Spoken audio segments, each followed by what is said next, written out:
Welcome to Light Muse. We're your hosts, Flannery Underwood and Jessica Cabesi. And today we're talking with Lindsay Adler, a fashion and portrait photographer and Canon ambassador. You may have seen her classes on Creative Live, taken one of her workshops, or seen her representing Canon at a major photography expo. So Lindsay, thank you so much for coming on. Hi guys, thanks for having me. Lindsay, at the beginning of our podcast, we do a quick rapid fire question set. So we'll go through, there's about 10, and just answer whatever comes to your mind first. They're pretty easy. So first one, where are you in the world right now? And just describe 3 things you're in the room with. Okay, I am in New Jersey, and I am in a room with a dog, a boyfriend, and stone and wood walls. Nice.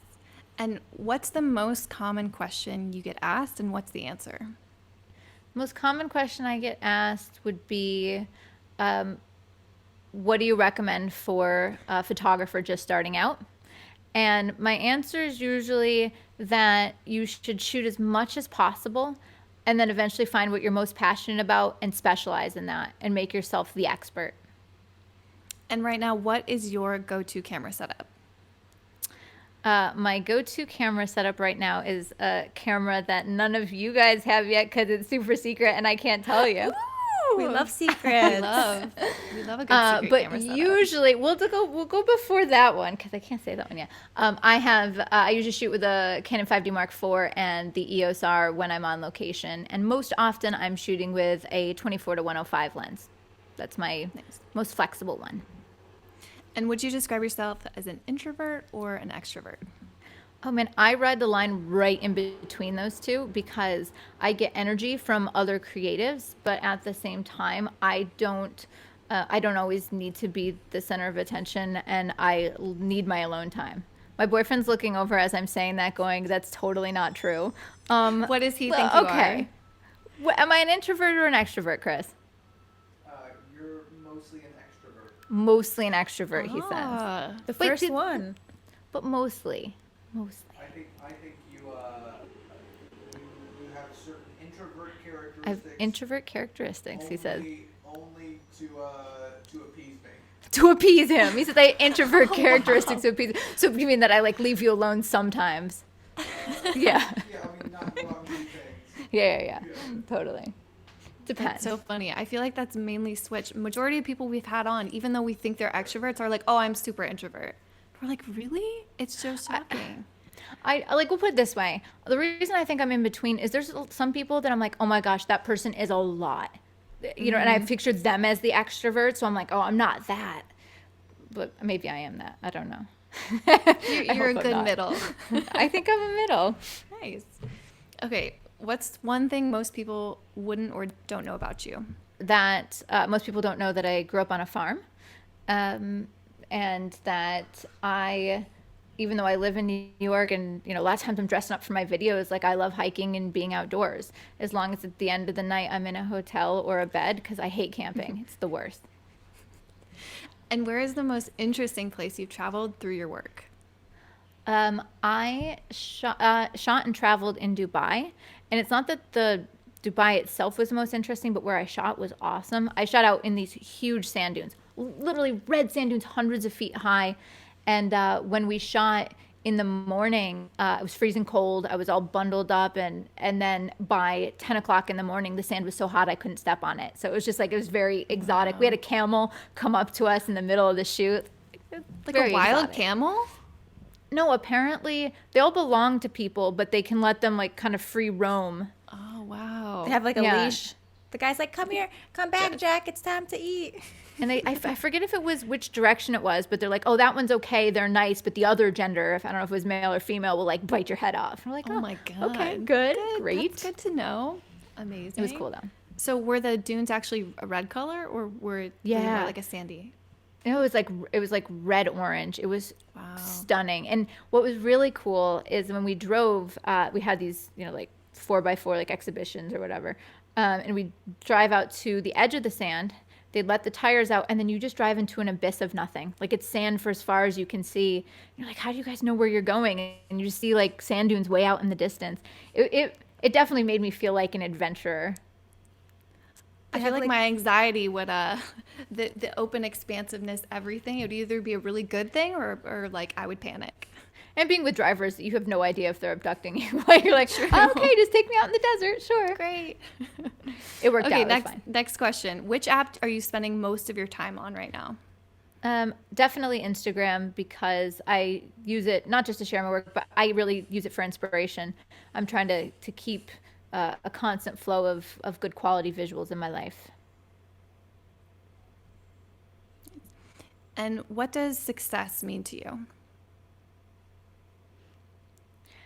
Success in my life has changed because when I was younger, success meant certain things that were publications or money. But right now, I feel successful because I'm genuinely happy and genuinely love what I do. And I don't think that many people really get to feel like this level of being fulfilled. And last question, where can people follow you or find you online? You can find me all over the place, but Instagram's probably the best, Lindsay Adler _photo. My education's at Learn with Lindsay. And guys, I signed up for my TikTok yesterday. God, I didn't do any yet. Yes. I didn't do it. I didn't do it yet. Another I don't know. Instagram is where I am. That's where I share the most. You guys, we're gonna not see Lindsay post for like a month, and I'll be like, she's on TikTok. But I can't help it. I'm gonna feel like such an old person, but it feels just like it's only dancing right now, and Yeah. I gotta I'm not. I saw sold. your We'll moves. see. You could do it. Come on. Oh, those moves are just for you. Thank you so much. Oh my god. Clip it. Put it on my TikTok. I'll send you one later. TikTok's another beast, though. It's so addicting because watching the videos, they're so short and a lot of them are so funny. So you can just spend hours. It's like a time suck. That's the scariest part for sure. Yeah, I also though it's a good way when I hear, and I'm genuine. I'm not that old. I'm not that out of it. But when I hear my assistants say certain things, I'm like, I didn't catch that social reference. Could you please explain it? And it's a TikTok thing. I'm like, oh, okay. I gotta check this out. And thank God for me watching. I have some beauty influencer videos that I watch because I get half of my current colloquial terms from that. Otherwise, I'd have no clue. Yeah. The drama I'm channels trying. on YouTube. Yeah. Oh, listen, I've watched them. Doesn't mean regularly. Ooh, we gotta but talk I'm about like, that after. Oh my gosh. I watched those too. What about the ASMR? Are you into those, Lindsay? You were doing some ASMR this morning. No, I'm not, but I like the idea of when there's a sexy microphone, it sounds good. Yes. Yeah. And they Wow. do That's the it, no. nails on it. Yeah, I don't know what would I feel like most of the stuff would freak me out. Oh my god, Yeah. nails or Same. There's I some don't people know. doing weird stuff can't do it. or eating. chewing. Yeah. Yes, No. nothing eating. Gross. No, it freaks me out. It's too much. We were talking about Dexter, in the beginning of Dexter when there's chewing and there's you see meat up close, the whole Dexter intro freaks me out, and that's not even gory. Too much, too close. I know. We put you through some stuff today. We had the microphone situation, we were. I don't know. It was we had a lot going on. I'm glad we got this resolved. You would think since we're so tech savvy that it would be nothing, but no one saw it. We're good. I loved seeing you struggle to connect the AirPods, but you could set up a whole studio thing and do everything. I loved it. It's making me feel old. I'm like, oh wait, what are these things? No, totally. They were saying the Zoom meetings and the headphones. It's annoying. It's annoying to keep up with everything. So I feel you. I never did a Zoom meeting, by the way. So Oh, so we're not alone. Okay. yeah, I'll eventually. I'm a newbie. That. Actually, so true story. Yesterday, I had an art director for one of the beauty brands that I shoot for email me and say, hey, have you done any Zoom or FaceTime photo shoots? Can you send me samples because we're thinking about moving forward with this? So I could actually get paid to know how Zoom and FaceTime works. Obviously that's not what I'm getting paid for, but so I quickly scrambled and I'm like, oh, I have one planned next week. And I went and DM'd all these models just to say, hey, any of you up for it? And I found 2 people. So I'll do it give for a you, test. Lindsay. Have you done it? I haven't. I've been seeing a lot of the FaceTime stuff, and I think it's a little oversaturated, don't you think? With the face, it's like a glorified selfie. There's one dude who's crazy good at it. Hold I on, think I'm I know gonna who look you're it up. talking about. He's a Oh, you portrait do? photographer. Is he on This TikTok? guy's Italian. Yes, Oh, I know no. exactly what you're talking about. What's his name? It starts with an A. A. Yeah. Yep. Alessio Alessio, Albi. he is amazing. I love his photography looking him up. beforehand, but then he was the first person I saw to do the FaceTime shoots, and like he set the bar so high that no one can even touch it. Like they're really good. So we'll see how mine turn out compared to his. Are you doing FaceTime or Zoom? Well, I think it's going to have to be FaceTime because I don't know how to Zoom. But I'd have to look this up. I mean, I'm sure someone's already done a tutorial because you know how quick this is. But like, what is my best chances of getting good quality? Like, You don't. That's the FaceTime. That's the beauty of FaceTime. Low quality. yeah, right. It makes it look authentic and unrehearsed because it's bad. It's really all about where the model places the phone and everything. So there's not much you can do in terms. I mean, I don't know. I don't know if I'm going to be doing a FaceTime. You got to shoot. make sure people have like maybe like iPhone 11, like you know, like the newest one, so their cameras are the best quality. They're like, yeah, I have an models, iPhone go buy 6. You're this. like, I have the dinosaur like, one. maybe reschedule. People are judging me for this phone. I'm like, it's not even that old. Like, I'm not spending another $1,000 on a phone. I know. I usually wait, and I was planning on upgrading because I had all these places I was going to go this summer. So I'm like, oh, I need a new phone. And now I'm like, oh, guess this phone will be fine. We ain't going nowhere. How have you No. been dealing with the quarantine? Totally fine. Like, don't get me wrong. There's been days where I like literally the whole day goes by and I go, oh crap, I did nothing. Literally, like I rewatched all of Dexter. Is that a good All show? of it. Oh, I love Dexter. But Yes. is it really, really violent? Like, can someone like me who doesn't like needles, can I get through it? No. Okay. I mean, one of the key plot points is he puts a needle in their neck to knock them out. Okay. That's No. That's, No I'll way. just cover it. I could cover the screen. No. Okay, yeah. If you skip that part, you're fine. I don't know. I don't even know why I like it. And why I chose that to rewatch when there's a million other good things. I think it's because I already saw it and then I knew I didn't have to focus on it. But yeah, so there's days where it's like, oh, I just watched 7 episodes of Dexter. But then there's days like today. I woke up, I filmed a bunch of. I did a virtual studio. Have you seen that? Like they have those virtual. It's like computer-based studio. So it's one of them is called Satellite, and so I did some tutorials where I literally go into this fake studio and set up the lights and stuff. So I did that this morning, and then I recorded some videos, like interview stuff, and then I'm talking to you. So today makes up for the rest of the week. The whole Dexter binge. Exactly. Makes So me there feel better. hasn't been any Love is Blind binge. You haven't gotten into 90 Day Fiance. Oh no. Well, actually, this came up in conversation yesterday because there's an episode where the guy was introducing the girl to a bidet. Wait, okay, wait. Explain this to me. Which one?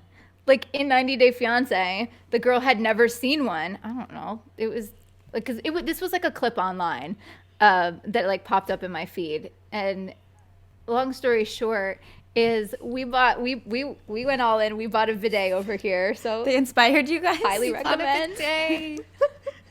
They have some. I love bidets. Honestly, like it's normal. Like I've seen one before, and they have some in Japan, so I've seen them everywhere. One thing I love is heated toilet seats. Have you tried that? But it's not shocking, especially like in the middle of the night. No, it's so Guys, good. I just sleep on the toilet seat. I'm like, this is so warm. And honestly, I- like during Corona time, like getting a bidet might be like the best investment of your life because like, I feel like when the toilet paper shortage happened, everyone with bidets were like, laughing at you guys. Look at me. I had literally just gotten one, so I felt very yes, ahead of the times, ahead of the Yes. rush. exactly. We're classy. We're classy. Jess, you were in Tokyo for a while, right? You know, I was supposed to be in Japan in March, and then this whole thing happened. But the last time I was there was in December, so I was recently there, and then it was right before all this went down, so it was pretty crazy. It's one of the places I haven't been that I want to go. You haven't been there? there's nothing that's even brought me close. Like I really want to go, but what time of year? If you've been a bunch, right?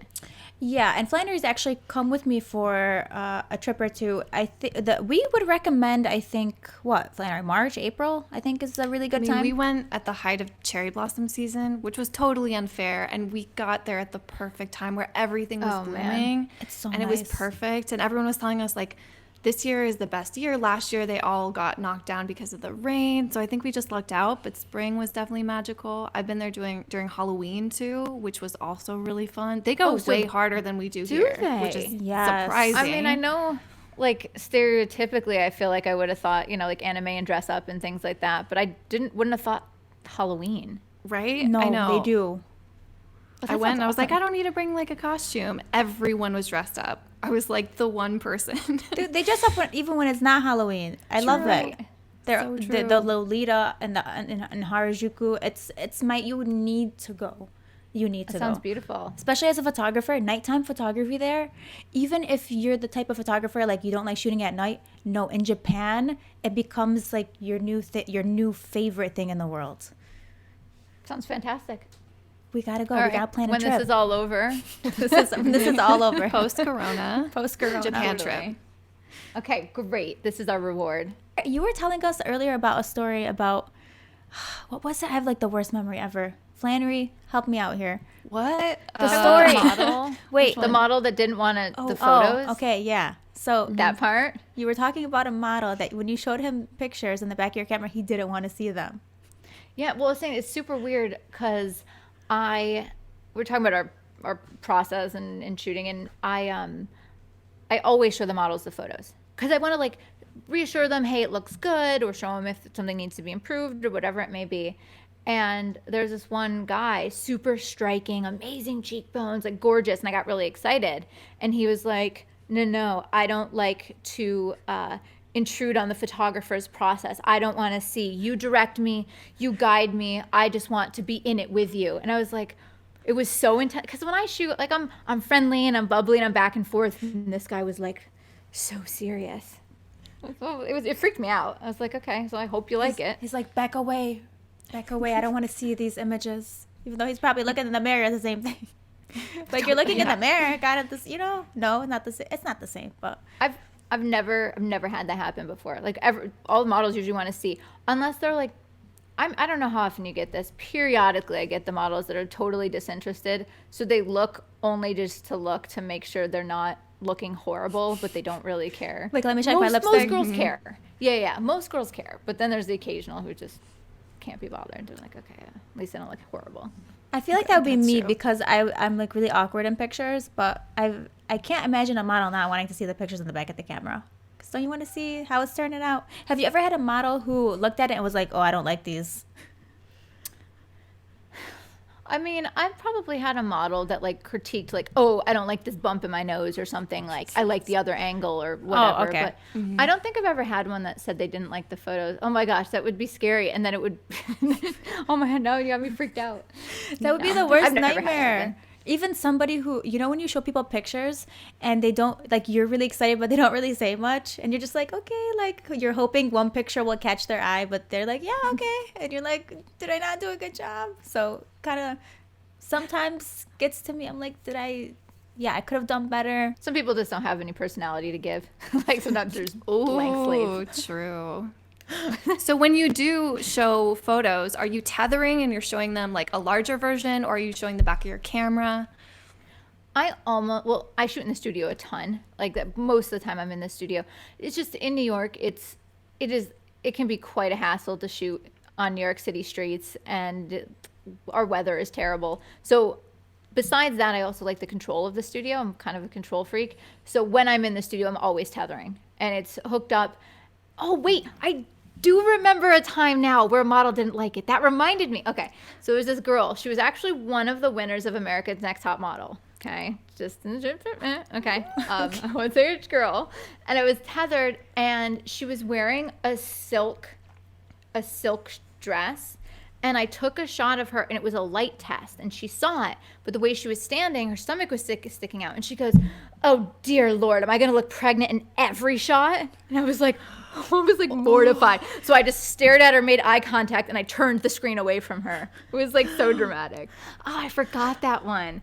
Yes. So yes, but the point is, I shoot tethered unless there's a little bit of drama, and then I got to flip it around. But that doesn't usually happen. What do you do in that situation when you turned the thing? Did you say anything to you?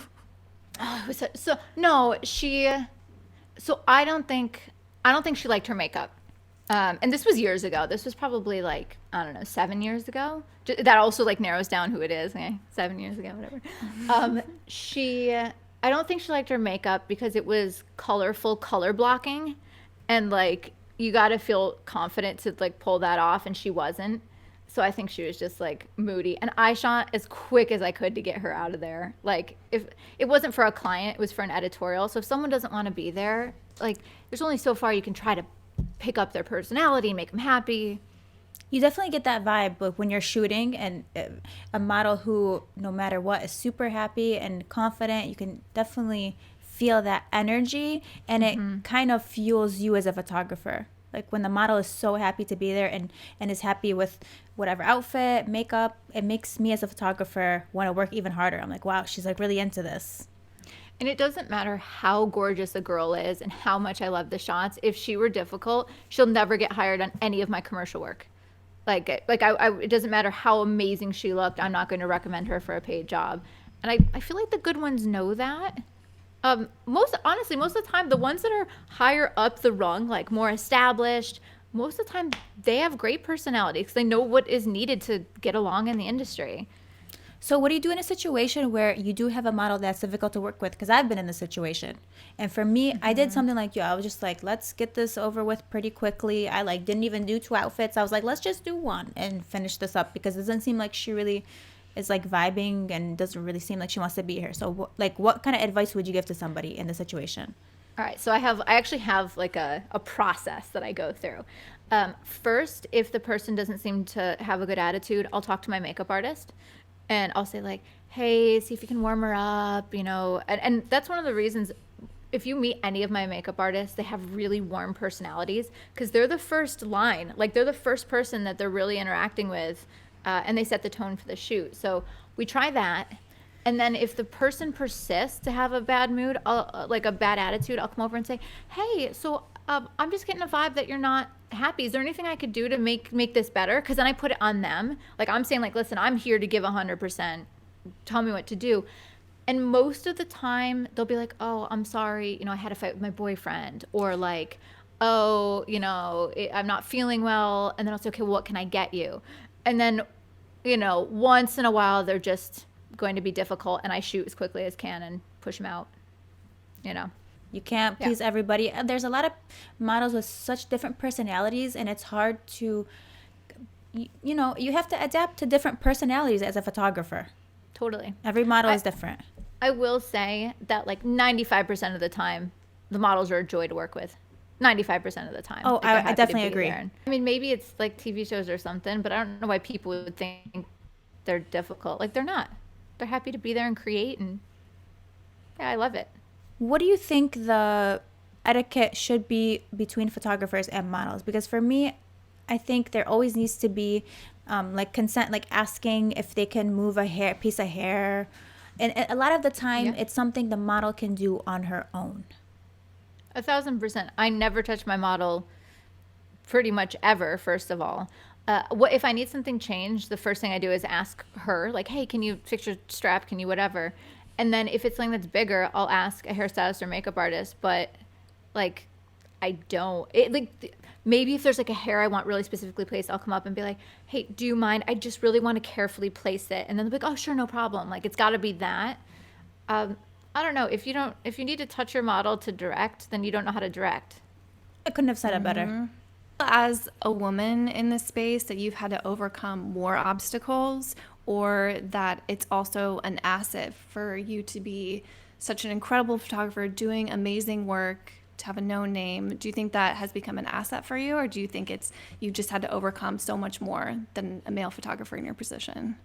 I'm going to say both, because when I first started, and this is like my little sob story. It's not a big sob story, but like when I first moved to New York, I heard that the way that you succeed in fashion and beauty is you assist. Like that's kind of the line that we were told. You assist, you learn, you connect to that person, you connect to other assistants. Like that's the way to do it. There's no other way.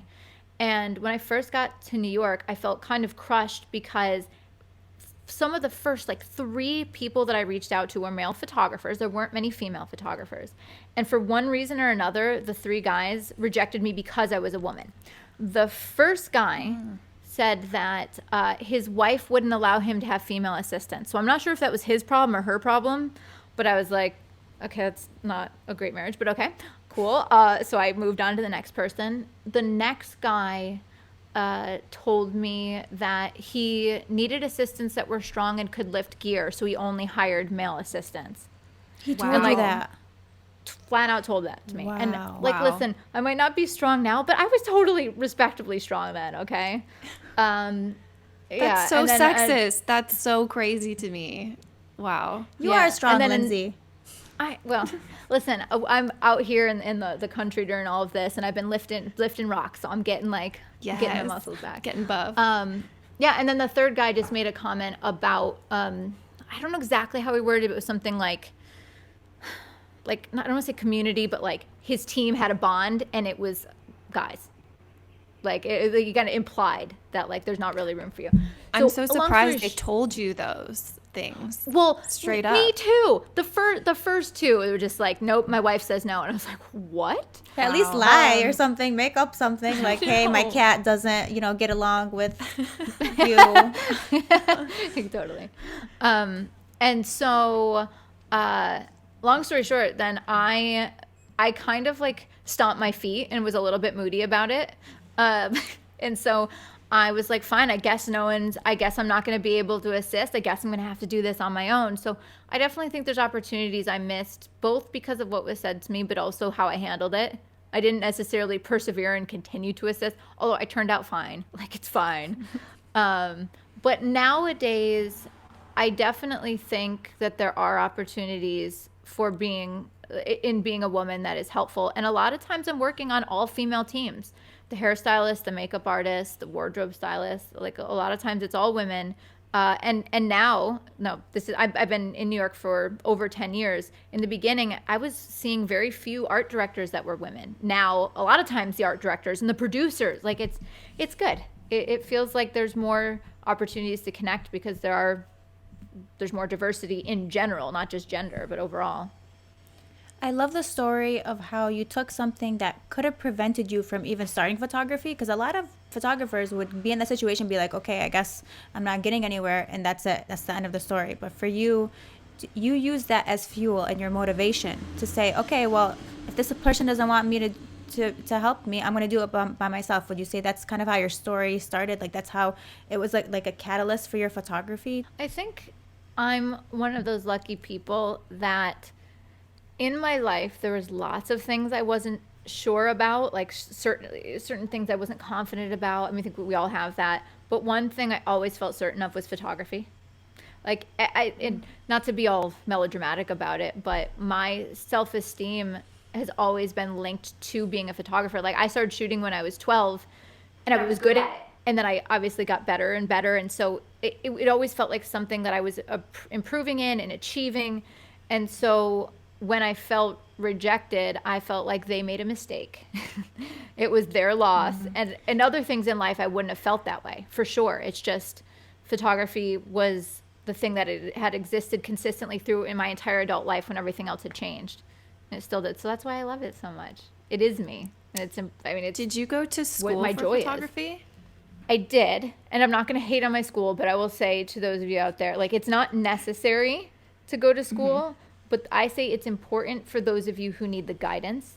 So I didn't start shooting fashion. Like, fashion and beauty is my specialty now. But I was shooting babies and families and high school seniors and weddings. And yeah, like I was doing the, like, rural, small town America portrait studio.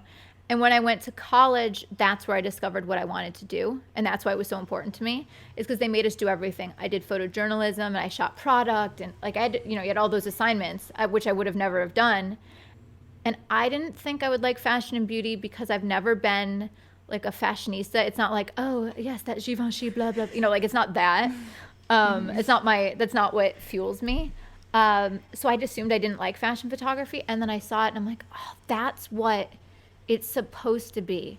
It's storytelling, it's elegant, it's conceptual, but I didn't know that even existed before college. So like pros and cons. I went to Syracuse University. Totally. And I'm also going to give you a little shout out because I know you have a bunch of amazing workshops and you do stuff on Creative Live. So, I mean, now more than ever, students don't necessarily have to take the traditional education route. There's so much education available through YouTube or places like Creative Live that's just so accessible. And so you can try all these things out at home or wherever you are in the world. So I think that's awesome. So shout out to your classes because I know they're awesome. I've heard really good things. I appreciate it. No, I think it's all about discipline, and it's hard to have discipline to like try things and to focus. So it's, that's why it's good when you have photo friends like you guys or someone who keep you accountable, keep you shooting, keep you experimenting. Because when you exist alone in a bubble and you're supposed to learn things, I don't know. Like I'm very impressed by how many people can focus on educating themselves with photography, especially with so much going on in life. Like I applaud people for that. It's easy for me to do because it's 100% of my life. So like, all I do. That's it. So yeah. So you said you moved to New York 10 years ago. Talk to us a little bit, like, where did you grow up? Like, I don't know. I'm kind of interested in the Lindsay outside of photography. Sure. So I don't think I personally fit any definable mold because I grew up on a farm. What? Yeah. I love that. Upstate New York. So Binghamton, New York is the closest thing. There's a university there. Some people know it. Canadians know it because there was a hockey team there. That's like, otherwise no one knows. But I will also pause and say I hardly did any of the farm work. Like, it was basically hay season. That's when I'd come out and I'd drive the tractor around and like cute stuff like that. So my early photography started with my grandma and my mom and my aunt were all hobbyist photographers. So it was super cute. And we would all go around the family farm. And so I have somewhere back on film, I have hundreds of pictures of mushrooms and cows. Yes. And like, that was like the stuff that excited me early on. I got a macro lens. Like that was the most amazing thing in the entire world because I could see what people couldn't see. And then when I discovered that I was good at photography, or at least good for a 12-year-old, like people seemed impressed and they're giving you positive reinforcement. Then my mom is so sweet. My mom and dad, they encouraged me and they would take me if there'd be like little speakers in the area, I'd go see the photo speaker and then we'd go to little events. And I was about a 4-hour drive outside of New York City. And so we'd actually go to the Photo Plus Expo in New York every year. No way. So my mom would take me and it was like family bonding. Every year we'd go down. And so I remember seeing the Explorers of Light speaking at the Canon stage and just being like, oh my God, I want to be one of these people, like all that kind of stuff. So, I mean, fast forward, I ended up doing portraits because that's how you make a living in small town America. You shoot weddings and babies and all that stuff. And I decided I wanted to take it seriously and I decided I wanted to go to school for photography. And that's when I figured I wanted to be fashion. So I had my portrait studio. I worked for 2 years to save enough money before moving to New York. So was there ever a time in your journey, because it seems like you really latched onto this at like a young age and you were developing with it and you kind of knew from the start that it was what you wanted to do, but was there ever a time where you, doubted yourself enough where you considered maybe switching up your career at all? Or was it always just like this deep love for photography that got you through? I word it like this. I purposely didn't have a plan B, so plan A had to work. And plan A was to be a photographer, but I pivoted within that. But no, there was never a question. It was going to be that from the beginning. I will say though, this is like, okay, kids can be mean. And I remember my 9th grade boyfriend told me that if I were a photographer, I'd end up being a starving artist, and I was much smarter than that, so I shouldn't do it. And like, you remember these things. It doesn't matter how old you are. So people that discourage you, suck. But thankfully my parents True. were very encouraging. So like the most important people pushed me in the right direction. Has he seen your work now? Do you have like an email list? You gotta find his You email. gotta, like, like send him an accidentally email. put him on so he gets all your updates. Oh man, I genuinely have not looked this kid up since. Yeah. Oh, now, and when I think of how long high school was ago, it makes me really sad.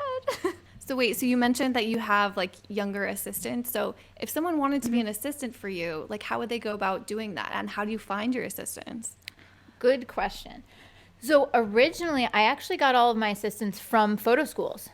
So there was Brooks Institute, and then there was a Hallmark school, and there were a couple other places, and they've legit all gone out of business. Like all of them have closed. Really? And I liked the idea because when I went to photo schools, because they could get an idea from a teacher of the work ethic. To me, I don't care what your photos look like. I want to know that you are going to be putting your all into it. And for example, you know, not my most recent intern, but the one before that, she shoots product photography. Her work doesn't look anything like mine, and that was completely irrelevant. Like I wanted to know that she was a hard worker. So a lot of times what I do is I'll give people a day to assist.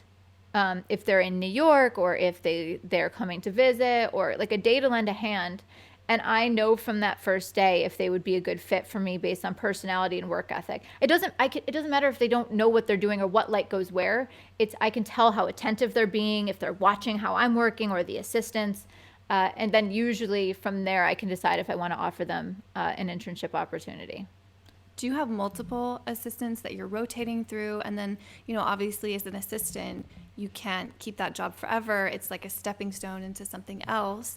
So how do you deal with that? You know, obviously if you find someone, you want to keep them around, but, you know, how do you kind of pass them on when they're ready to go? Oh, totally. No, that's a really good question. So usually how it works is I have an intern, and interns will get like their stipend. They get a flat rate for working for, you know, usually it's 3 to 6 months. We kind of decide what we think is the best fit for them. And then after that, they graduate on to being an assistant. So I have someone who will be a first assistant. So they're the ones that are the boss, and it's usually based on seniority. So who's been with me the longest.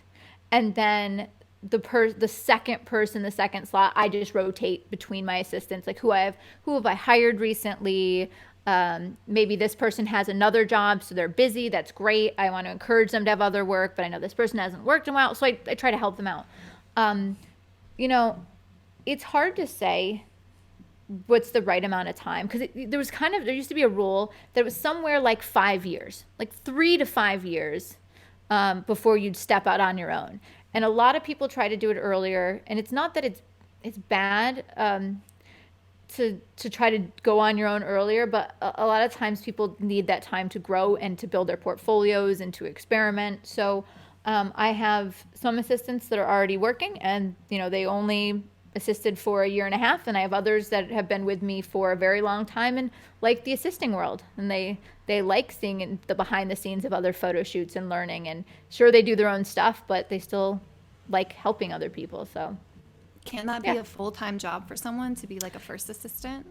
yes, for sure. And the example I give is not even of one of my own assistants. When I was in LA, I had a big shoot, and they only let me bring one of my assistants. So I had a recommendation of a professional assistant. I was like, that's a weird way to put it, because like, aren't all assistants professional? No, this guy was mind-blowing. His name was Jimmy.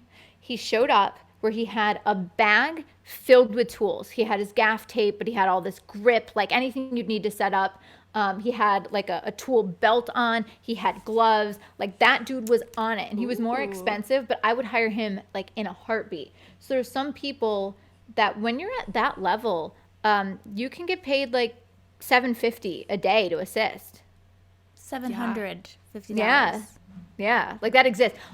Like more common is 500, but there are for sure people it's like 750 to assist when you're so yes, you could make it. Girl, I'm taking notes right now. Like, when's the next like, open I'm slot? a professional assistant. I'm a professional, Lindsay, actually. Professional assistant. Okay, good. I got a tool belt. I got everything. Got snacks. I want to see you wearing this tool belt. Right. What kind of snacks do you like, Lindsay? You want coffee in the morning? What kind of snacks do you like? What am I bringing you on this photo shoot? It's Dove dark chocolate, those little like that. Like my assistants, they're feeding to me all day. Like they're slipping it in my hands, they're putting next to my drink, like all day. And in emergencies, like I don't really do much caffeine, but in emergencies, they'll sneak me a 5-hour. Like if it's a shoot's running long and my energy's low, they'll just kind of put it in my hand, sitting next to my drink. But yeah. How long does a photo shoot usually last for you? So that is a very widely ranging question. It really depends. Most commercial shoots are 10-hour days. And so, I mean, they can be 12-hour days. It does happen. But I'll give you an idea. I do a lot of test shoot days where it's just like fun creativity days. And so we'll set up and start, cleaning up the studio, organizing, whatever, at 8 a.m. The creative team, which would be hair, makeup, whatnot, I usually have arrive at 8:45. Model arrives at 9. Then the second model usually arrives around 10:30, and then I have a third model arrive around 1. And so they kind of rotate out for their time, and we usually wrap somewhere between 6 and 7. And I do that 3 times a month, sometimes more. These are test shoots? Mm-hmm. So wait, how do you manage 3 models at the same time? Like they're coming a couple hours after each other. Yeah, so how I usually do is every model for test shoot days starts the same. So they get a clean look, the clean natural hair, natural makeup. So they just get really basic touch-ups. And then they usually go on to something that's a little bit more, I don't want to necessarily say glam, but something like a little bit heavier in the makeup.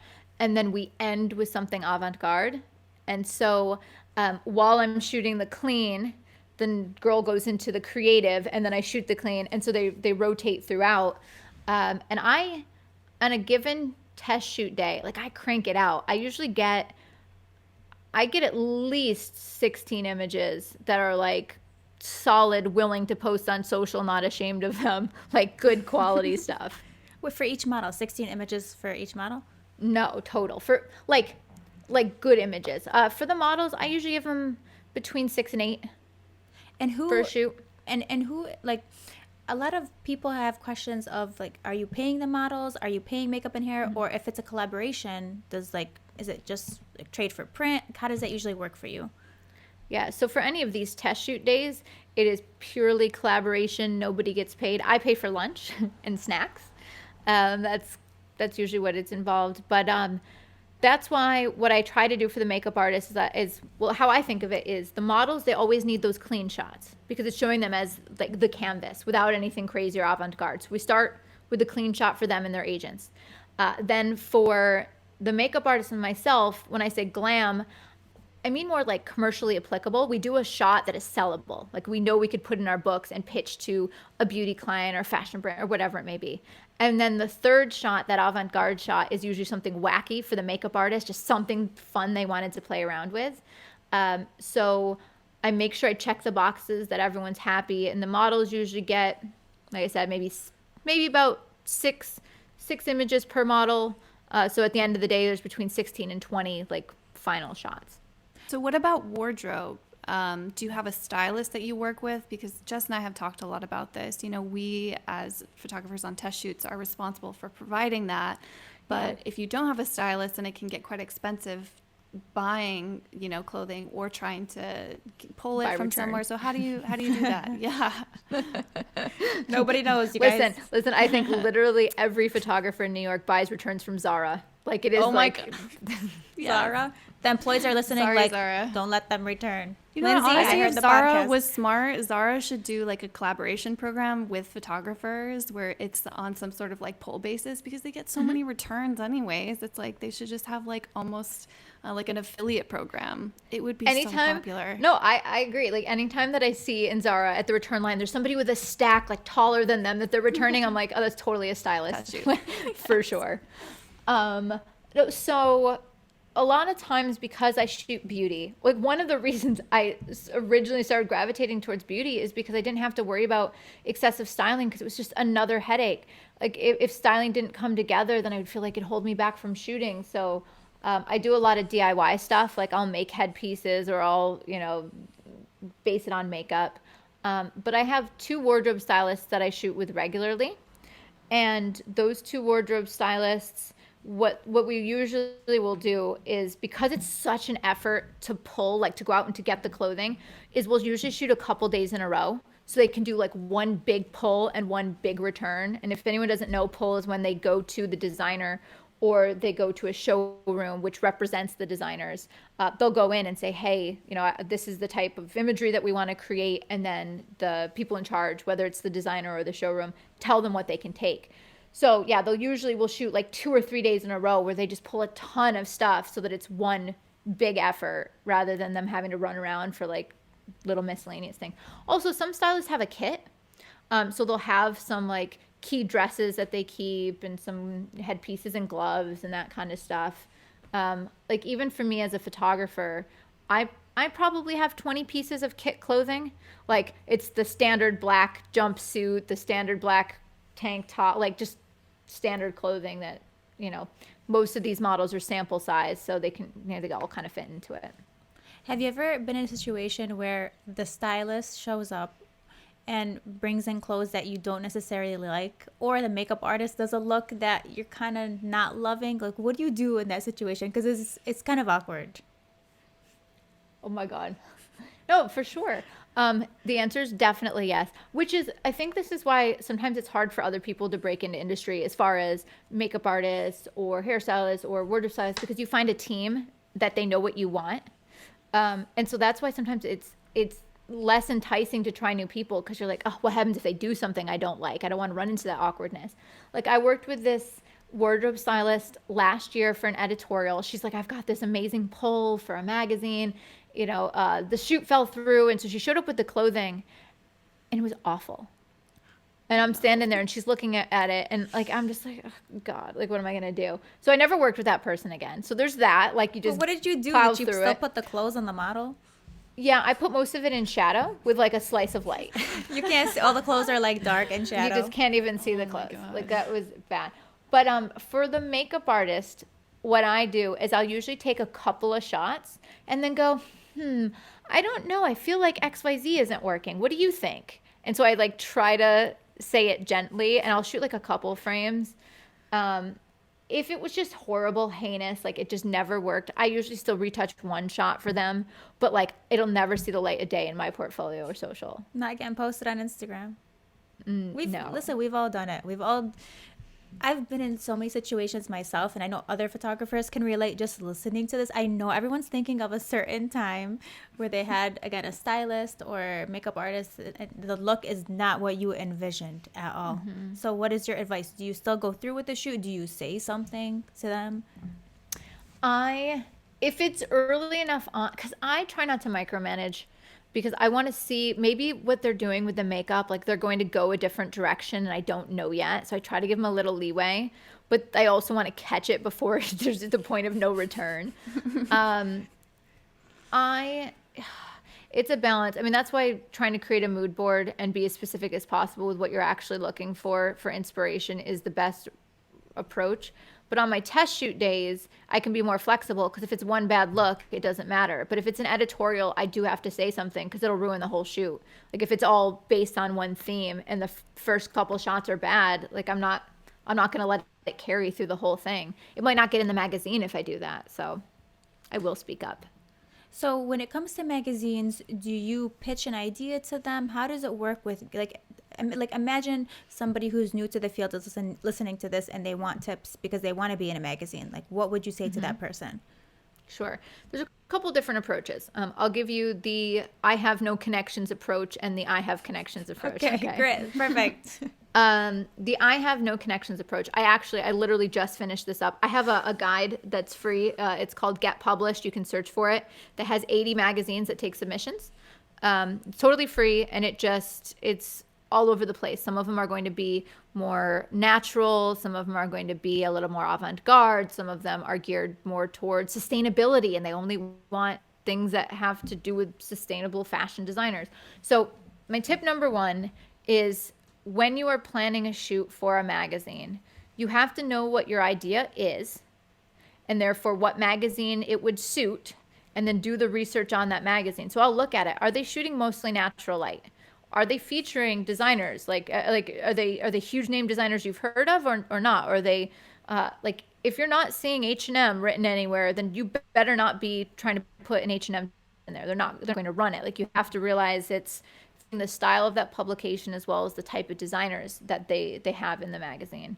I'm also looking, are they going for more natural hair and makeup, or are they doing things that are avant-garde? Like, every magazine is going to be different. So figure out your idea and where it fits. It's really hard to shoot something and then try to fit it someplace. Like, I would do your research ahead of time. But the biggest tip for getting into magazines is to know somebody. All right, now, so that sounds obnoxious, right? Like, who do you know? But it's not as obnoxious as it seems, because wherever you are, like, if you go to any of the bigger cities near you, it doesn't have to be just in New York or in LA. There's going to be a hairstylist or a makeup artist or a wardrobe stylist. There's going to be somebody who has worked with a magazine and has a connection. So the more that you try to expand your network and make friends with those people, then you can say, oh, hey, I want to do an editorial together. Do you have a contact at so-and-so we could pitch to? Like, that's the end, because the magazines want to work with people they already know and they already trust. And so the way that I got into one of, like, Harper's Bazaar or Elle or Marie Claire, any of those, was not because I submitted a blind submission. It's because, oh, this makeup artist had worked with them. Oh, this wardrobe stylist just met the editor. It was something like that where they could make an introduction. And it's not like I have some magic, secret publicist. It's just I made sure I made friends with lots of people. It is a lot about good networking too, I believe, especially as a photographer. You have to be able to communicate. You have to be able to, again, adapt your personality with so many different others. This is why I struggle with defining myself as an introvert or extrovert, because I know the importance of networking, but I've always found it to be terrifying. Like, I've always found it to be awful. And I would see people in New York that they go out, they work the scene, they're going to the parties, they're passing out business cards, they're drinking with people, they're doing whatever. And I'm just like, ugh, that looks so awful. Like, that's the last thing I want to spend my time doing. So that makes me feel like an introvert. I don't want to go out and schmooze with random people. Like, that's torture. Remember the pro photo party? I saw you. I think we were just kind of like, hi. hey, like, hi, Lindsay. I don't want to really socialize with a lot of people. There's so many new people. And I'm like, I know Lindsay. Let me go talk to her. Yeah, I'd rather spend time with a couple of people that I actually want to spend time with. Yeah, so that's why I'm like, I don't know about extrovert. One thing that I get asked frequently is, well, actually not asked, but told, there's a lot of photographers out there who are paying magazines to just submit their pictures. I've heard about this because Caviar, right, is it's strange to me. What do you think about that? Because here's the thing. Part of me goes, okay, well, I know that if I submit to a big magazine, like I email a magazine like Marie Claire and whatever, they're never going to look at it. They don't know my email. They're instantly going to delete it. So half of me is like, oh man, if I could pay to guarantee at least look at it, like, would I? But it also seems weird because I don't know if everyone who's watching knows this, but these magazines don't pay you. Like, what? Most of the magazines that you submit to aren't going to pay you a dime. So you're paying to submit and then you don't get paid. Like, to give you an idea, when I have a beauty editorial in I'm going to pick a smaller, but like it'll be Marie Claire Indonesia. I'll get paid like between 400 and 600 euros for like a full, like a 6-page story. And I mean, the food and the retouching costs me more than that. Like, you're not making money off of editorials. Don't get me wrong. If you're a big name and you're shooting a cover or a celebrity profile, that's different. So for all these people paying for the submissions, you have to figure out what value it's actually giving you. Like, what is it? Are you going to use it for PR? Like, say, hey, this is me in this publication. Or is it just to feel good? Like, I'm not, like, you have to figure out really why. So why do you do publications? So for you to do like a Marie Claire Indonesia, like, is it for your portfolio? What benefit does it mostly have for you? Yeah, most of the time when I'm shooting for publications, it's because when you shoot for a publication, you get a pull letter. And a pull letter is saying, hey, all right, this is Marie Claire. Lindsay is shooting something for us. Give her whatever clothing or jewelry she needs for this shoot. And so it helps us get better styling for a shoot. Now, for these, how do you do with client communication? Like, if you're doing a Marie Claire shoot, is there someone from the brand that's going to be on set with you? Are you sending them images? Is it blind and you just give them what you shoot? How does that work? Oh, it totally depends on the publication. That's another one that it completely depends. Because sometimes if they're not paying you anything, you submit and you give them the final shots. You maybe give them a little looser edit. Maybe instead of, they're running 6, you give them 14 and then they pick their 6. Other publications, they want you to send them not every shot, but maybe a couple hundred, and then they'll narrow down from there. And then other times they'll send somebody from the magazine. So it really depends on the publication, how curated they are, how much money that they have on the line. So there's not really an answer for that exactly. Depends. So in terms of like your post-production process, just walk us through that a little bit. Do you have a retoucher that you work with? Do you edit everything on your own? Sure. So I retouched everything on my own until I would say we're probably at the 4 to 5 year mark, where I did everything. And then I don't know how fast you are at this, but I would say when it was a beauty image, like to get it perfect, I was looking at an hour and a half to 2 hours, like to get it looking like I wanted. And so that would mean that every day I'd spend shooting, it was like 2 days, 3 days worth of retouching, and I started to get busier and it just wasn't worth it. So what I'm usually doing is I am doing the general edits, the exposure, contrast, some color grade, like an initial color grade in Capture One. And then I will send that off, and what's usually it's an EIP file, or if you're using Lightroom, it would be a DNG. You're sending it off like a packaged file. I send that off to a retoucher, and I think of retouchers as important to me as a hairstylist or makeup artist because they got to know your style. Like I don't want my retouching style to go all over the place because when I was doing it, it had a look. So I have trained basically 2 retouchers to do my look and my style. I mean, they know what they're doing, but I'd have to tell them whether they needed to push further or come back. And then after I get an image back from the retoucher, I probably still spend 20 minutes on it, doing final contouring or fixing the hair or doing, like, I don't want them to liquefy. I'd rather handle the liquefy so it doesn't go too far, that kind of thing. It's another person when you get the picture. You're like, I don't think this is the same model. Yeah, no, exactly. So, yeah. So I definitely work with retouchers now because right now I've got no work for them to retouch, but there's often that I've got like 50 images out. Totally. So like throughout your whole creative process, what's the part that gets you the most excited out of everything? Shooting. Shooting? The actual clicking and seeing the magic happen. I mean, I think lighting is my favorite, to be honest. I describe lighting as like physical, like it's sometimes actually delicious. I don't know if you've ever done this where you just have beautiful light and you look at the photo and it's like eating candy. Your whole body gets excited and tenses up and it's awesome. So shooting with beautiful light is what excites me the most.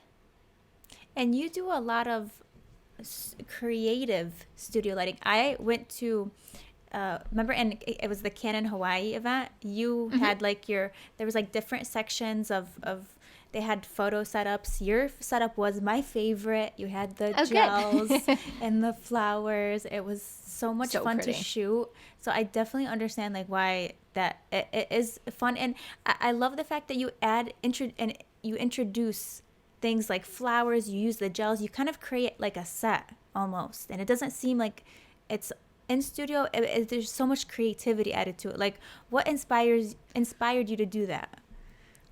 So I get inspired by working with other talented people.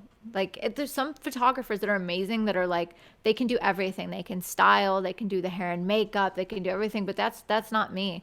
Like I feed off of working with other talented people. So, a makeup artist brings me inspiration, or I know they can do some kind of amazing makeup look. And so in that case with the flowers, this florist that I work with here in New York, she actually, she does the flowers for the Tonys. Like she's crazy good. And she has family in Hawaii. And so when I knew that the event was going to be in Hawaii, and I was like, oh, would you want to come out for that? And because, she's expensive. I don't blame her. And so I wasn't sure, and it worked out. And so, I said, well, we're in Hawaii. Let's build a tropical paradise out of flowers. And then I didn't micromanage. I had no idea what it was going to look like. I just said, build me tropical paradise. And that's what she gave me. So one of the reasons that this florist, Ivy, inspires me is like, I look up to her as a business person. She'll do these huge Indian weddings, like at the Waldorf Astoria, where it's massive, huge, like hundreds of thousands of dollars of budget. And she'll have 150 people working under her, and she's at the top of the pyramid telling everyone what to do and managing it. And like that level of production and being both an artist and a business person, like I love that. So I look up to her.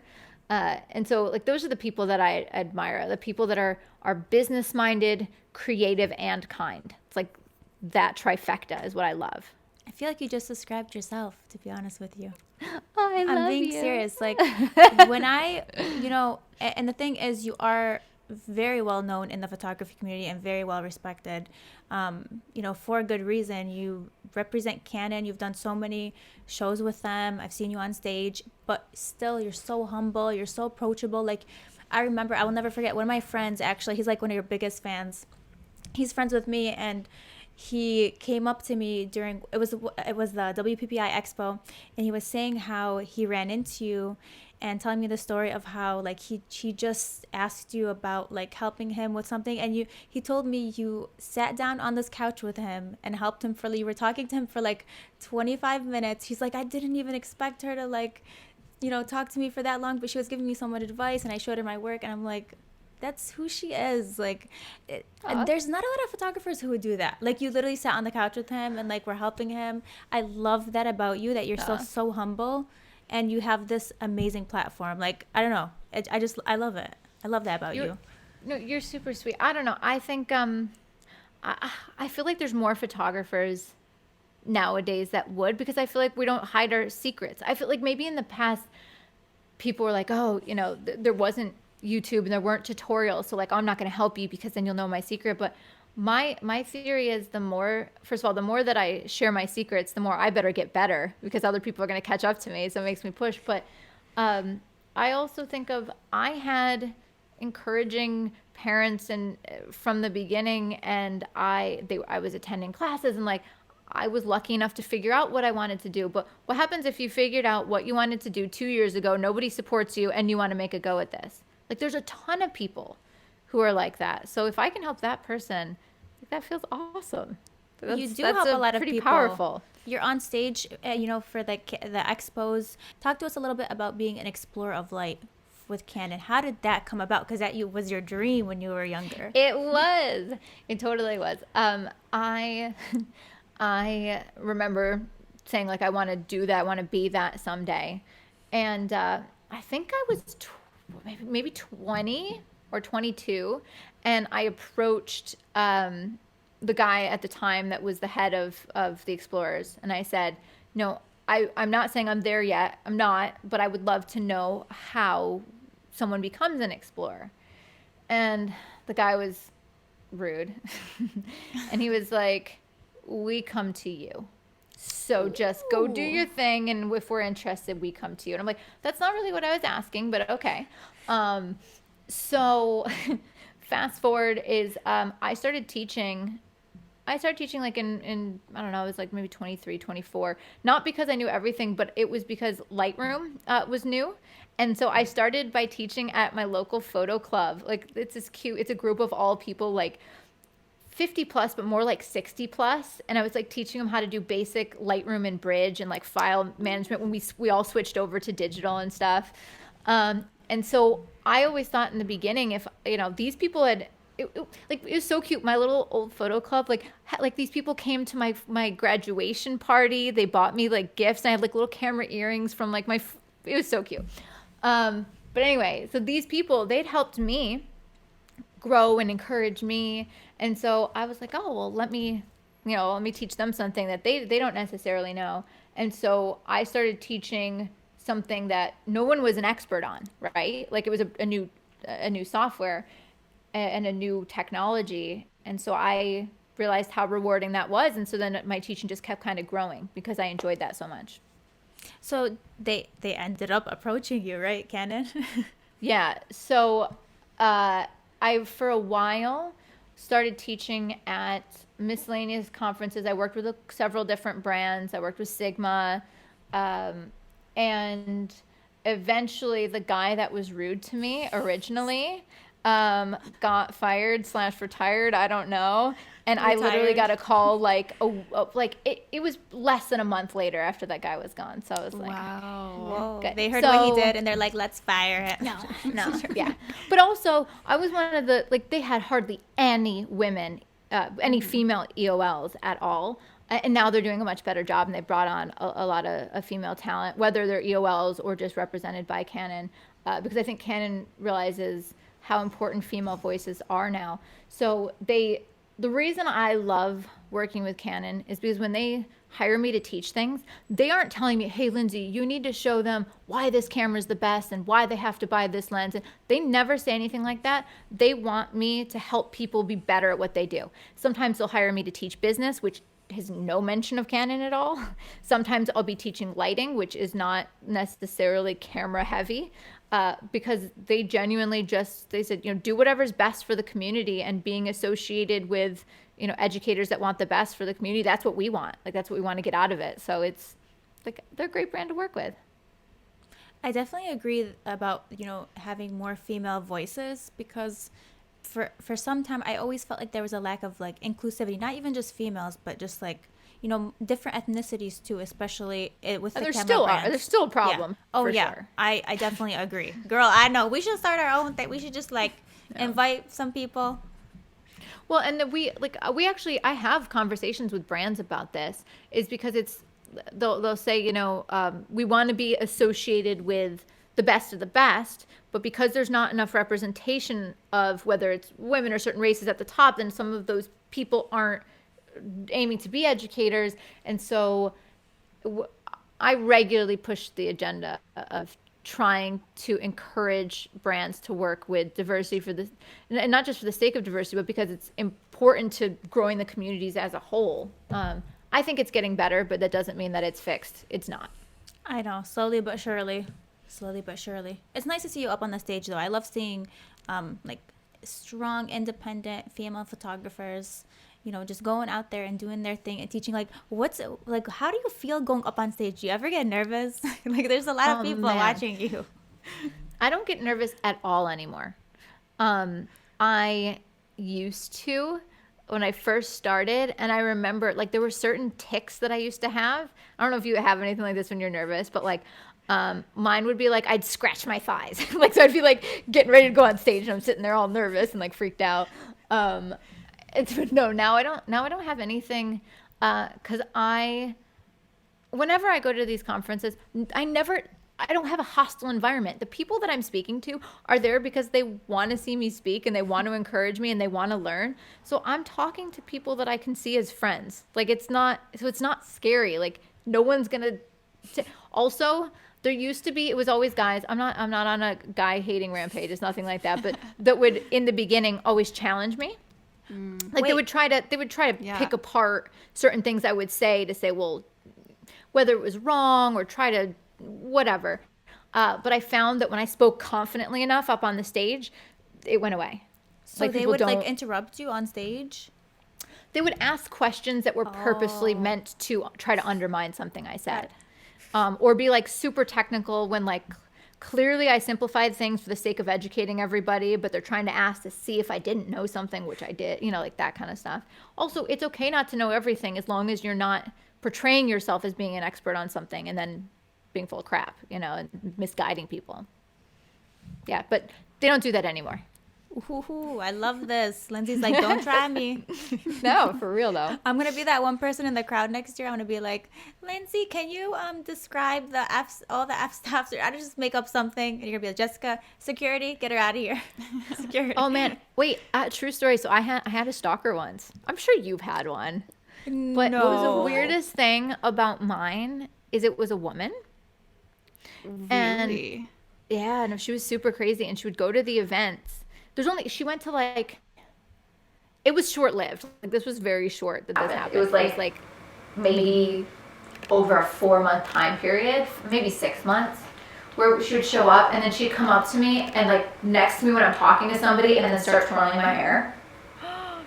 like touching me. And then one time she was waiting to talk to me, and I had some place to go, and then she like started shouting, and so there was the final straw was like, I was trying to be, this person isn't right, like I'm not trying to, like, this person isn't right in their head, but the final straw was when it was an event that was way out of the city. Somehow she had gone to it. It was like in Connecticut, and I was to the side of the stage, just about to go on, and right before they announced me, she came up and kissed me on the cheek, and then kept walking, and then they said my name, so I'm all like flustered and upset. I had to go on stage like that, and so then we had it handled. I was like, oh my gosh. So there are like, well, I mean, they had the event tell her that she was gonna get the cops called on her and stuff. Like, so it's not. There's people out there that are crazy, but for the most part, like, I've had no problem. Like, you usually end your presentation, and people are usually like really happy to see you and not like twirling my hair and weird stuff. Oh my gosh, I would not like that, girl. If somebody touched my hair, I've been like, I would have taken care of that myself. I've been like, let's go. I'm gonna touch your hair. Shocking. I bet you would too. Listen, I have a big mouth. Like, I get myself in trouble, but I'm usually pretty tame. So this is why I must not understand like introvert, because like you seem like a mix of an introvert and extrovert, because you can take care of yourself, but it means you don't get your energy from other people. Like, but you're not quiet when you need to be. Like, I could be your bodyguard. I could stand next to you and be like, don't touch your hair, Missy. Man. But I understand, you try to be nice to everybody. It's hard because there is a balance of like, you're an inspiration to these people. You don't want to come off a certain way. So I totally understand where you're coming from, especially you're literally on stage at like every expo, so people definitely know of you and they want to come see you. They want to take pictures of you. Have you had any like memorable fan experiences? Oh God, no, everyone's just super nice. Like, everyone's super nice, and like there's nothing bad or good. There's people that are like, if someone cries, it's not because they're like crying because like, oh God, Lindsay, it's because they're emotional about they love their life and their job and photography. It's not, you know what I mean? It's not like, oh, I'm crying over my because I'm a fan. Yeah. Right. It's just because like they're so excited and emotional. Yeah. No, everybody, like, seriously, 99.9% of people are so sweet and encouraging, and people wait in line at like one of these events for like 20 minutes just to say, hey Lindsay, I really enjoyed your class. I'm like, you just waited 20 minits to tell me that? That's so sweet. That is so people cute. Are awesome. The photography community is actually really, really cool and really nice. It's like the best community to be part of because it's so diverse, but people understand there's like, it's still professional, but they're still like, hey, like, good job, like those jokes were funny. Totally. Yeah. And sometimes you just need to hear that when, especially, I don't know how often you do this, like for teaching, but for me, like, sometimes you use the same jokes over and over again, and people have heard them. Like, that they've heard it 3 times, and you're like, oh man, they know I'm recycling my content here. Somebody in the crowd's like, I heard that, Lindsay, 2016. Hawaii event. Exactly. I'm not particularly funny. That's all right though. Come on, yeah. You don't give yourself enough credit. Come on. In the scheme of guys, my boyfriend is the best guy ever. Oh. And you're the best girl ever. You guys complete each other. And Murphy, you can't forget Murphy. Murphy is the best boy. So Chris is currently on the couch because Murphy decided to sit in his chair. So Chris got displaced. No, baby boy. Is there anything you want to talk about in particular? Like anything we can mention? You guys are very thorough. Like, you covered a lot of the important things, like life experiences and things I value. Here's one thing I might want to know though. One thing that might be interesting. Have you struggled with anything as a photographer that you were kind of like near quitting almost, or did you not have a moment like that? Well, okay, so here's the thing. I got a lot of my struggles done big struggles done when I was young. So I feel like, and maybe, I don't know, it's weird because when you're young, sometimes I'm talking like teenagers, sometimes you're more insecure, so you take failures harder. But also when I was younger, I felt like, well, yeah, of course I won't be good at this. I'm only 16 or what, you know what I mean? So I was more fearless, and it was more okay for me to fail in my mind, because I was like, no, I have a lot longer, a lot more to go. I had, like, in college, I don't know if any of you had this, my emotional break for like a year, where I was a disaster, and like life just went off the rails, out of control. And so I kind of didn't know, it wasn't that if photography was going to fail, it was just my life was going to fail. But that is like a whole other discussion. That's okay. That was my life this year, 2020. Okay, so yes, so you relate. Corona. Yeah, I had like, it was about a year of lack of focus and constant not success. However, I really have always known that photography was going to be it. It was just never a question. And like, don't get me wrong, like right now, with all that's going on in the world, I have zero income coming in. Like, I will support you, Lindsay. I got you. Oh, thank you. I appreciate it. No, but so I get how that struggle will be real for everyone. And I think it's hard to give appropriate advice, because one side of the piece of advice is like, I want to say, come on, everybody, like, stay busy, stay productive. Like, I have certain techniques that I'm using right now to try to stay focused. I give myself timers. So I'll give myself a 20 or 40-minute timer where I have to put away the phone, turn off the email, and like focus on whatever that task is. And like, I'll get a lot done in a day. But then the other half of me wants to say, like, this is stressful. Don't worry about it if you can't be super productive. Like, don't be hard on yourself. So I don't know which way to encourage people, because half of me want to say, like, use this time to change your life and build something new. And the other half, it's like, it's okay to binge watch Dexter. Like, I don't know. I'm on episode 30. Yes, I need to see what happens, who he kills next, right? Because that's what he does, he kills people. Yeah. Right? So I just think for everyone right now, like, I think a lot of people will come through that of trying to figure out what's next. And I don't know if it's comforting to know that they're not alone.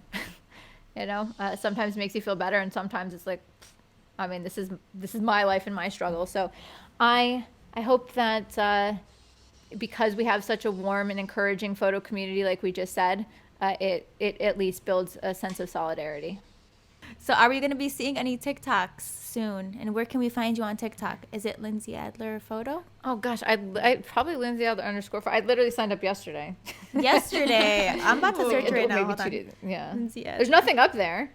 I have a TikTok about the coronavirus. I was upgraded to first class. What? Really? Yeah, they upgraded me to first class for the first time ever. Because it was empty? Because it was like empty, yeah. This is totally different, just reminding me of bad airport experiences. Relatively recently, I was traveling and I had a hard drive that got messed up. No. So what I had done is I had duct taped it just so that like it didn't fall apart. And when I was coming back either from, I think it was from Dubai. Like, I don't remember exactly where we're coming from, but I guess people use stuff like that for explosives. So I had to, so they saw it and thought that it was an explosive, and they literally called over security, and I plugged it into my laptop, but it wasn't detecting it. And so they started to like freak out because, because they're like, you need to show me what it is. And so I plug it in, and like, we sat there, and it, like, no joke, I think it was like 6 minutes before it actually like registered it as a hard drive. Like, and so then they let me on. But so just so you guys all know, when you're traveling from the Middle East, they make you plug in all your stuff and to prove that it's an electronic that actually functions. Oh, like, I thought I was going to miss the flight. They're freaking out. Wait, so was your hard drive not working? Is that why you had to tape it, or was it just falling apart? No, it was, you know where the cord meets? Like, it was, like right here? It like shattered. Yeah. So like it shattered. And so I had taped it so that it would stay in place. I mean, it's not like the right way to do it. Have you ever had a memory card or a hard drive that stopped working? Many. Through my lifetime. I've been shooting 20 years now. That's like, to, give perspective. Yeah, I've had a bunch of hard drives fail throughout the years. And one time I fired an assistant, like, on the spot forever, because she was already on 2 strikes, and I did a shoot, and I passed her the card because it was on location, and she lost the card before we got it backed up. And this was, I don't know, like maybe 7-8 years ago. So there wasn't 2 card slots. It's not like that kind of thing. It was like, here's the one CF card at the time, and she lost it, and that was a commercial shoot. So what did you What do? did you do? They lost. Well, thankfully, I was changing cards relatively like quickly, and so they only lost a look. So, I mean, there was nothing I could do. I just had to tell them that I lied. I said it was corrupted. I said the card corrupted. I didn't tell them that my assistant lost it. Oh, you're good. That was really nice of you. Yeah, but I fired the assistant. Well, that's so like, That's true. Well, yeah. Oh man. That was so smart of you, though, to be shooting so rapidly and then transferring them out. I mean, you'd have to. Well, because before back dual then cards, too, right? like back then I was freaked out too, because like we started to get big cards, like like this is, I don't know, back then I guess it was like 64 gigs was huge, and to my mind I'm like, oh my god, I could do an entire shoot and it could get corrupted, and so I would shoot like a little bit and pass it off because I was like too afraid to use the capacity of the card. That's really smart. Do you back up yeah. everything? Like, so you have like second backups? Yeah, well, so now I've got everything under control. Yeah, so usually what I'm shooting tethered. So one copy goes to the computer right away, and then second is being written automatically to a backup hard drive. And then we have another tower that at the end of the shoot, things get put on the tower, and then I can eventually wipe them from my desktop. So it's in 2 places. Well, Lindsay, thank you so much for coming on. And you can go ahead and just let us know again where people can find you online and any last words. You guys can find me if you want to see my tutorials at Learn with Lindsay, or if you want to check me out, Instagram is where I'm sharing my work most often, which is Lindsay Adler _photo. And it was nice chatting with you girls. You kept me laughing the entire time, whether it was about dating, bidets, or who knows what. So thanks for having me. And then thank you guys for tuning in as well. And you can follow us on YouTube and Instagram at Light Muse Podcast. And you can check out our website at lightmusepodcast.com. And until then, we will see you guys next time. Bye.